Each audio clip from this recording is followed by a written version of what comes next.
Hi friends, అందరికీ నమస్కారం. Welcome to our channel. May నెల, జూన్ నెలకు సంబంధించి పెన్షన్ యొక్క అప్డేట్. సో మే నెల, జూన్ నెల సంబంధించినటువంటి పెన్షన్ అమౌంట్ అనేది కొంతమందికి బ్యాంక్ అకౌంట్లో వేయబోతూ ఉన్నారు.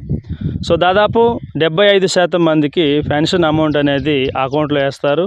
మిగిలినటువంటి 25% మందికి డోర్ టు డోర్ వచ్చేసి పెన్షన్ పంపిణీ చేయబడుతుందన్నమాట. సో ఎవరికైతే అకౌంట్లో జమ చేస్తారో, ఎవరికైతే డోర్ డెలివరీ చేస్తూ ఉన్నారో అటువంటి వారి యొక్క వివరాలు అనేది అందుబాటులో ఉంచడం జరుగుతుంది. సో ఈ విషయాలన్నీ కూడా ముందుగానే పెన్షన్దారులకు తెలియజేయడం జరుగుతుందన్నమాట. సో బ్యాంక్ అకౌంట్లోకి వేసినటువంటి అమౌంట్ ఎవరికైనా బై మిస్టేక్ రిజెక్ట్ అయినట్లయితే వారికి అమౌంట్ అనేది ఇంటికి వచ్చి పెన్షన్ అమౌంట్ ఇవ్వడం అయితే జరుగుతుంది. సో ఏ ఒక్కరు కూడా పెన్షన్కి సచివాలయానికి వెళ్ళేటటువంటి అవసరం లేకుండా సో అమౌంట్ అకౌంట్స్లో వేయడం జరుగుతుంది. ఈ మే నెల, జూన్ నెలకు సంబంధించినటువంటి